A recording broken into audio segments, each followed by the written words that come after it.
Hello friends, welcome to my UGC NET Sanskrit channel. हम कल जैसा कि 51 तक हमने रामायण के एमसीक्यूज़ देखे हैं। अब हम 52 से शुरू कर रहे हैं। अच्छा, आप सबको एक बात फिर से मैं बता दूं कि इस चैनल में हम यूजीसी नेट संस्कृत का जितना भी सिलेबस है उन सभी के वस्तुनिष्ठ प्रश्न देखने वाले हैं, क्योंकि हम कॉन्सेप्ट पढ़ लेंगे और वस्तुनिष्ठ प्रश्न पढ़ने से हमारा रिवीजन हो जाएगा, प्लस हमको आइडिया हो जाएगा कि एग्जामिनर कैसे क्वेश्चंस पॉइंट करता है। सेकेंडली, फर्स्ट पेपर के भी हम यहाँ पर सारे क्वेश्चंस देखने की कोशिश नहीं करेंगे, इनफैक्ट देखेंगे ही। और आप सभी को एक बात बोलनी थी। सभी सोच रहे होंगे कि जब ये पीडीएफ सभी के पास है तो फिर ये वीडियो की क्या आवश्यकता है।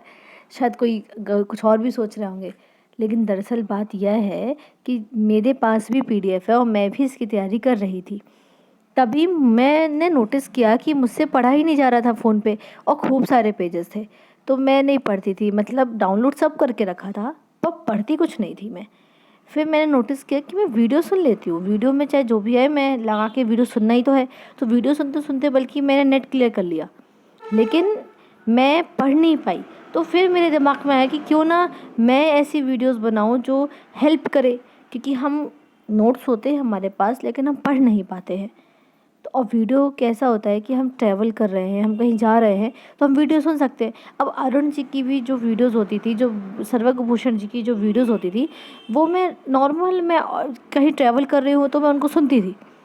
तो वो ज़्यादा मुझे यूज़फुल लगी। सबके अलग अलग होते हैं, कोई पढ़ने के लिए इंटरेस्टेड होता है, कोई सुनने के लिए इंटरेस्टेड होता है। तो ये वीडियो भी उन्हीं के लिए है जो पढ़ नहीं पाते, तो बस वो ऑडियो करें तो उनको ख्याल में आएगा, क्योंकि क्वेश्चन है, आंसर है, तो उनको भी ख्याल में रहेगा। एक प्रकार से रिवीजन है ये। तो इसमें ज़्यादा अपन को वैसा करने की कोशिश नहीं है कि भाई बहुत ज़्यादा है। हाँ, आप नोट्स कर सकते हैं, लेकिन इसके ये जो है ये क्वेश्चन आंसर बस नहीं है, बट आप नोट्स भी इनको कर सकते हैं। ये बहुत अच्छे हैं, रामायण के बहुत सारे नोट्स निकल आएंगे इससे। तो ज़्यादा बात ना करते हुए चलिए शुरू करते हैं। सॉरी, टाइम थोड़ा ज़्यादा ले लिया। चलिए, वाल्मीकि रामायण के अनुसार सुग्रीवस्य पत्न्या नाम आसीत। तो यहाँ पर क्या पूछा कि वाल्मीकि रामायण के अनुसार सुग्रीव की पत्नी का नाम क्या था। देखिए, 51 वाला जो क्वेश्चन था, एक सेकेंड मैं आपको दिखाती हूँ, उसमें भी ये पूछा था कि जो रूमा है वह कौन है, या रूमा किसका नाम है। तो रूमा सुग्रीव की पत्नी का नाम था, राइट। यहाँ पर भी पूछा है कि वाल्मीकि रामायण के अनुसार, क्वेश्चन घूम गया है, क्वेश्चन एक ही है। देखिए 51 वाला पेज, जस्ट 1 मिनट मैं आपको दिखाती हूँ। ये यहाँ पर पूछा था कि रूमा इति कस्या नामः। तो यहाँ पर था कि रूमा किसका नाम है, तो इसका आंसर था कि रूमा जो है वो सुग्रीव की पत्नी है। सुग्रीव पत्न्या नाम रूमा। अब क्वेश्चन आया है, वाल्मीकि रामायण के अनुसार सुग्रीवस्य पत्न्या नाम आसीत, तो रूमा। आगे देखेंगे। वैसे रामायण सबको आती है, यहाँ समझाने की भी आवश्यकता नहीं है। और जो भी सूक्तियाँ आएंगी, किसने कही हैं, किसके द्वारा है, ये बस थोड़ा ख्याल में रखने की आवश्यकता है। अगर आपने पढ़ा है तो ये केवल रिवीजन के लिए बहुत ही अच्छी चीज़ है। आगे देखेंगे। सागर लगने के त्रयोजना समर्थ। सागर लगने में कौन 3 लोग समर्थ हैं। तो नील नल है क्या, कि मैनाकः प्रवर्षणः कैलाश्च है, कि प्रवेको विवेको अरुणश्च है। नहीं, हनुमान गरुणो वायुश्च। विकल्प भी बिल्कुल सही हो जाएगा यहाँ पर।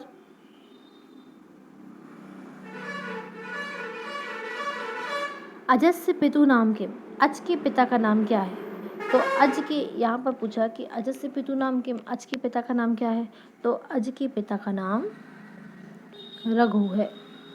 अज के पिता का नाम क्या है, अज के पिता का नाम रघु है, रघु। अश्वमेध यज्ञ वर्णम रामायण से कस्मिन कांडे। अश्वमेध यज्ञ का वर्णन रामायण के किस कांड में है। तो अश्वमेध यज्ञ का वर्णन रामायण के उत्तर कांड में है। किस कांड में है, उत्तर कांड में है।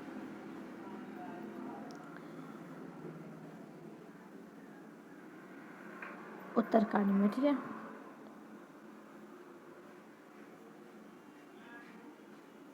आगे देखेंगे।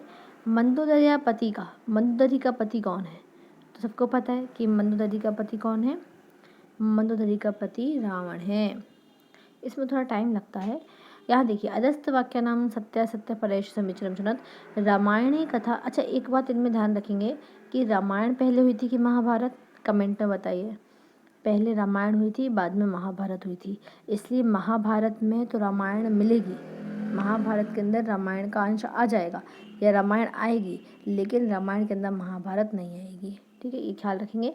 रामायणीय कथा महाभारते न प्राप्यते, तो यह बात असत्य है। दूसरा, रामायणीय कथा महाभारते प्राप्यते, यह बात सत्य है। महाभारते कथा रामायणे न प्राप्यते, यह बात भी सत्य है। और महाभारत कथा रामायणे प्राप्यते, यह बात असत्य है। आप समझ गए होंगे। चलिए आगे बढ़ते हैं। तो विकल्प 57 का जो क्वेश्चन है उसका विकल्प डी सही है। ठीक है, यहाँ थोड़ा प्रॉब्लम जा रही है मुझे ठीक करने में, टाइम लग रहा है, इसलिए मैं जस्ट आंसर मुख से बोलते जा रही हूँ, आप देख लीजिएगा।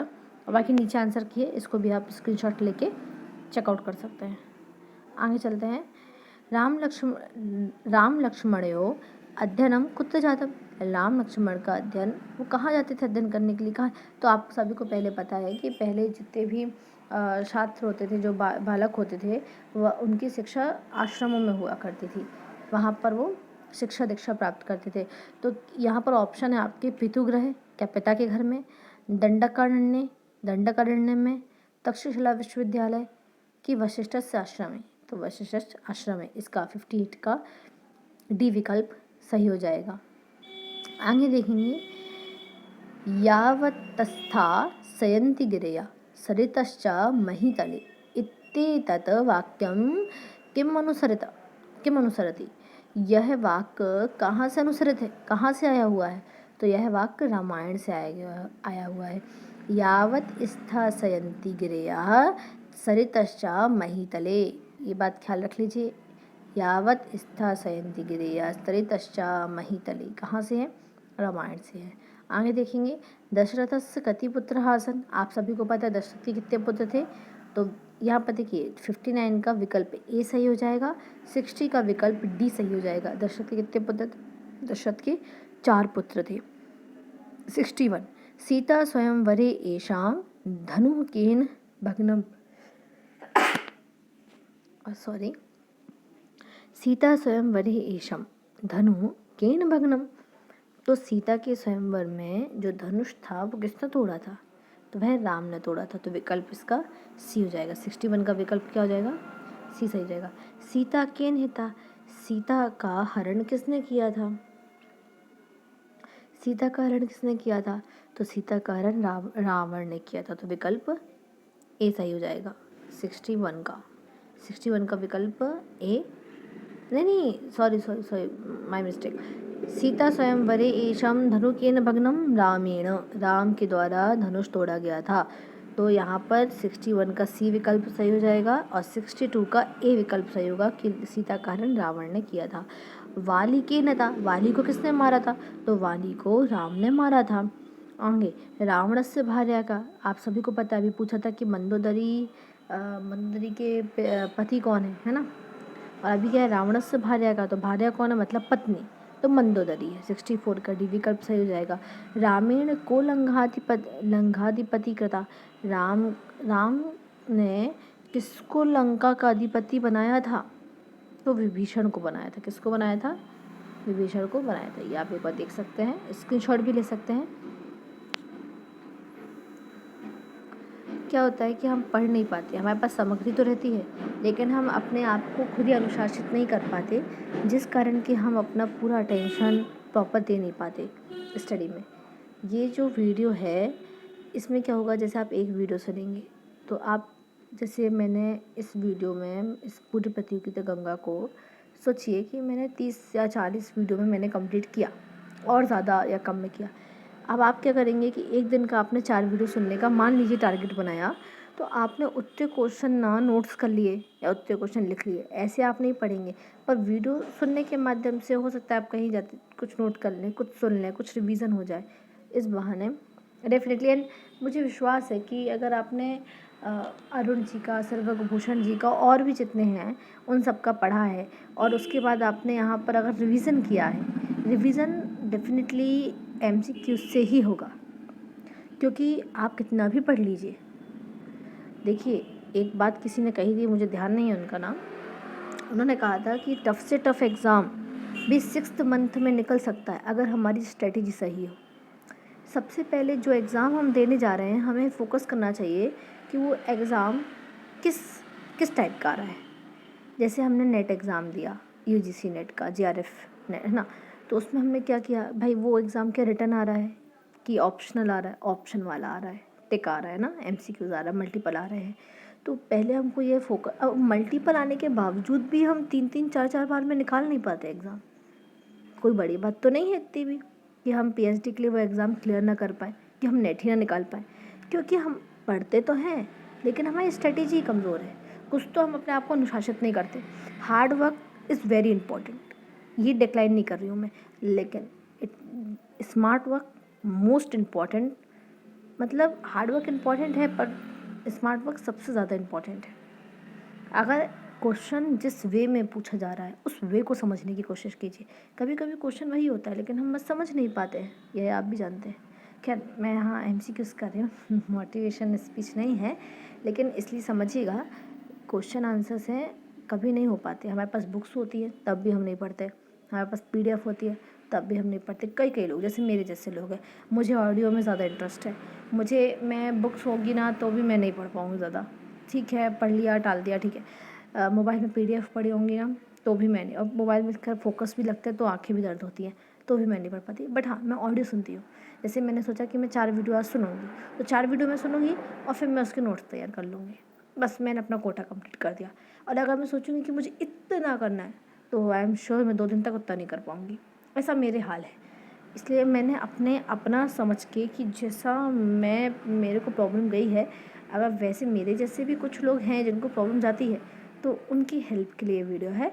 आप ज़रूर ऑडियो सुनिएगा, और जितना मैंने ये बोला अगर सुनना हो तो ठीक है, नहीं तो आप स्किप करके सीधे ये नोट्स कीजिए, ये नोट कीजिए, इसको रिवाइज़ कीजिए। डेफिनेटली अगर आपने कॉन्सेप्ट को पढ़ लिया है और रिवीजन आप एमसीक्यूज़ के माध्यम से करते हैं, प्रतियोगिता भाग 1, भाग 2 और आखिर 10वीं है, ये सब को आप पढ़ते हैं, तो आई एम वेरी श्योर, क्योंकि मैंने एग्ज़ाम दिया है, मुझे डेफिनेटली पता है कि नेट तो ईज़िली निकलेगा।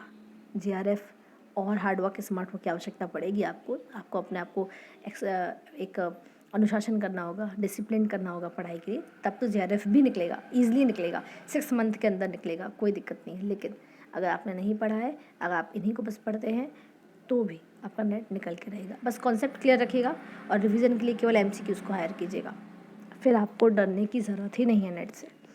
चलिए आगे बढ़ते हैं। 66 नंबर का क्वेश्चन है, एक पत्नी व्रत धर ऐसे नियम किसका था? एक पत्नी व्रत को धारण किए कौन थे? तो वह राम थे। विकल्प बी सही है, इसका ध्यान रखेंगे। अब मैं टिक नहीं कर रही हूँ क्योंकि टिक करने से ना टाइम ले रहा है ये बहुत ज़्यादा। मथुराम नाम पुरीम कश्य चक्रे, तो ये शत्रुघ्न, क्या नाम है इसका? मथुरा के राजा कौन थे, आपको पता है कौन थे? मथुरा का एरिया संभाला ही था शत्रुघ्न जी ने। आगे देखिए, कुशः कस्य सुता, कुश किसके सुते हैं, किसके बेटे हैं? सबको पता है, राम के 2 बेटे थे, लव और कुश। सागर लंघन समय हनुमतो बल परीक्षा कया कृता, किसने ली थी बल परीक्षा? हनुमान की। तो विकल्प ए सही है, सुरसया। क्या है विकल्प? विकल्प ए सही है, सुरसया। सूक्ष्म रूपम धृत्वा लंका प्रवेश काले, लंका के प्रवेश के समय हनुमान कया अवरुद्धा, इसका विकल्प है सी, लंकिन्या। इसका विकल्प क्या है? लंकिन्या। 71 राम कथा में, विकल्प सी सही है, राम कथा में जटायु आख्यान कौन सी अर्थ प्रकृति का है? तो ये इसका विकल्प भी सी सही है कि वह प्रखरी अर्थ प्रकृति का। क्वेश्चन आपसे आ सकता है कि राम कथा में या रामायण में जो जटायु का आख्यान है वह कौन सी अर्थ प्रकृति का है? तो राम कथा में जटायु का आख्यान जो है वो प्रखरी अर्थ प्रकृति का है। 72 रामायणे सुग्रीवादि वृत्तम अस्ति, कि रामायण में सुग्रीवादि का जो वृत्त है, जो उनका जो आर्टिकल है, वह किस प्रकार का है? पताका है, प्रखरी है, पताका स्थान कम है कि अधिकारी कम है? तो वह आधिकारी कम नहीं है, ना वह प्रखरी है, वह पताका है। विकल्प ए बिल्कुल सही है। देशे देशे कलत्राणी देशे देशे च बंधावा तम तु देशम न पश्यामि यत्र भ्राता सहोदरा, उपयुक्त श्लोक में महत्व प्रतिपादित है। तो यहाँ पर सहोदर भ्राता का है। देखिए, वैसे कभी कभी होता है कि हम इस श्लोक को समझ भी लेते हैं, भूल भी जाते हैं, पर इस श्लोक में अगर देखिए नीचे अगर ऐसा पूरा श्लोक आता है तो अच्छा है।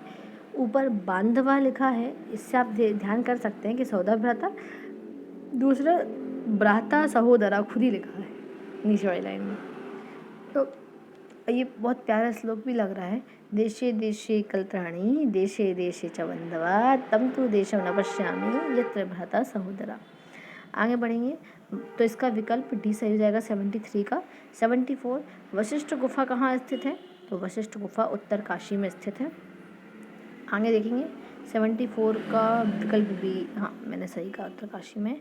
क्रंच दंड वियोगोत्था डैश श्लोकत्व मागता, कि भाई इनका जो वियोग था वो श्लोक में परिणत हो गया था। तो क्या कि वियोगोत्था शोक, जो शोक था वो श्लोक में परिणत हो गया था। कस पक्षिणा, किस पक्षी का? क्रंच द्वंद वियोगोत्थ, ये क्रंच कौन है? क्रंच एक प्रकार का पक्षी है। अब देखिए कस पक्षिणा वधाता शोक श्लोकात्मकता, ये देखिए क्वेश्चन वही है, बस थोड़ा सा घुमा दिया कि किस पक्षी का शोक श्लोक में हो गया था, श्लोक में परिणत हो गया था। तो क्रौंच का हो गया था। किसका हो गया था? क्रौंच का हो गया था।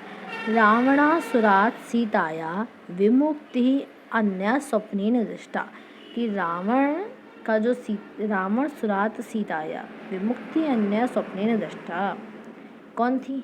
मंदोदरी, तार्या, केकैया, त्रिजटिया। तो केकई तो बिल्कुल नहीं थी, ठीक है।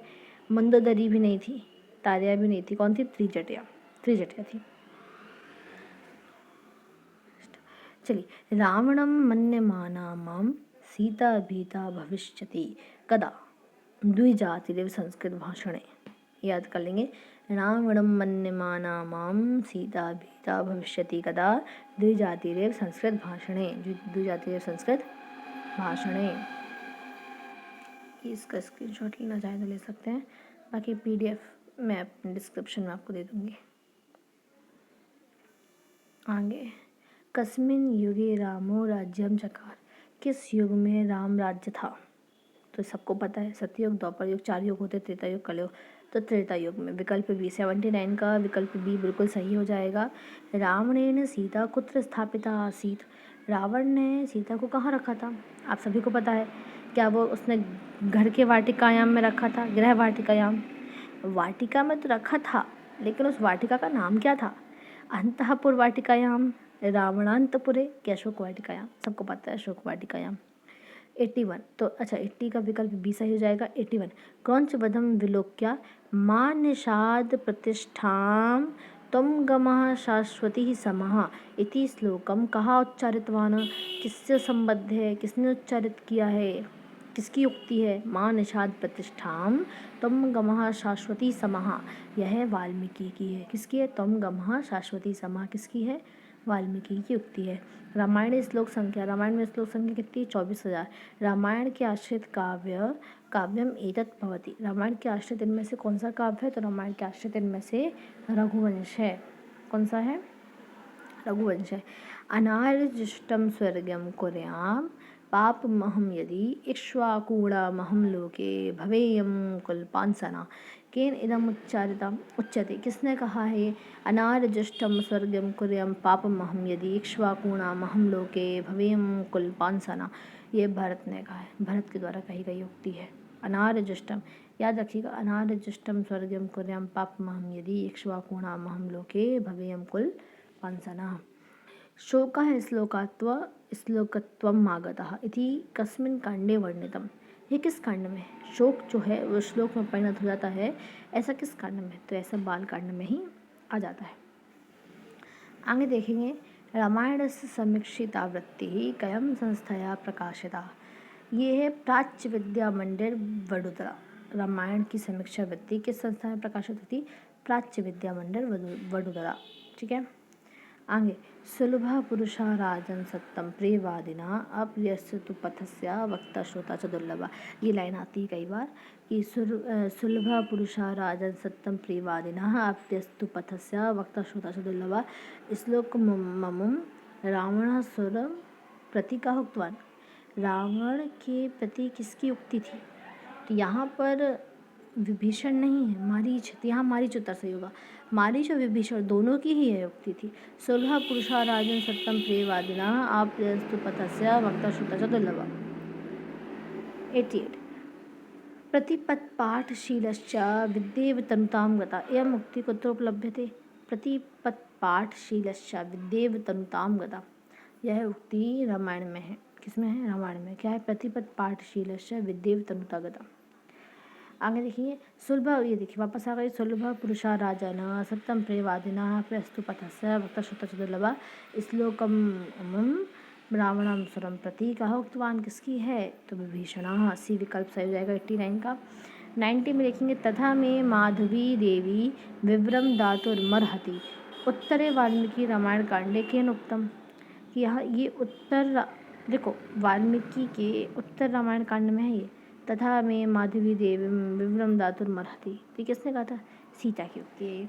तथा में माधवी देवी विवरम दातुर्मर्हति, तथा मैं आपसे पूछूं कि तथा में माधवी देवी विवरम दातुर्मर्हति किसकी उक्ति है? तो सीता की उक्ति है। न हम जनामि केओले न हम जनामि कुंडले, मैं नहीं जानता केओल, नहीं जानता कुंडल, नूपुरे तो भी जानामि नित्यम पदाभिवंदनात् रामायण से, तब भी मैं नित्य ही आपके चरणों में वंदन करता हूँ। किसमें? रामायण में उक्ति है। ठीक है 91 में सही है रामायण। धर्म सारम इदम जगत, इस वाक्य वाला ग्रंथ कौन सा है? धर्म सारम इदम जगत, भाई धर्म का सार पूरे जगत का सार यही है। तो क्या है? वाल्मीकि रामायण पूरे जगत का सार है। सुंदर कांडस्य क्रम संख्या का वर्तते, सुंदर कांड ध्यान है 5वें। कितने कांड है? 5 कांड है, नहीं 7 कांड है, सॉरी 7 कांड है और 500 एक सेकेंड, हाँ 7 कांड है और 500 सर्ग हैं। और सुंदर कांड किस कांड में है? तो 5वें नंबर के कांड में है। इसके बाद 2 और कांड है। वाल्मीकि रामायणे पंचम कांडम अस्ति सुंदरकांडम। और हनुमतो लंका यात्रा कस्मिन् कांडे वर्णिता, हनुमान की लंका यात्रा किस कांड में वर्णित है? तो हनुमान की लंका यात्रा अरण्य कांड में है, नहीं सुंदरकांड में, ये भी सुंदरकांड में होगा। हनुमान से रिलेटेड जितने भी क्वेश्चन आए वो आप सुंदरकांड में बिना झिझके लगा सकते हैं। ठीक है, अब अपन महाभारत, ये कल से रहेगा महाभारत, आज मैं यही कंप्लीट करती हूँ उसको। कल से हम पढ़ेंगे महाभारत के MCQs देखेंगे।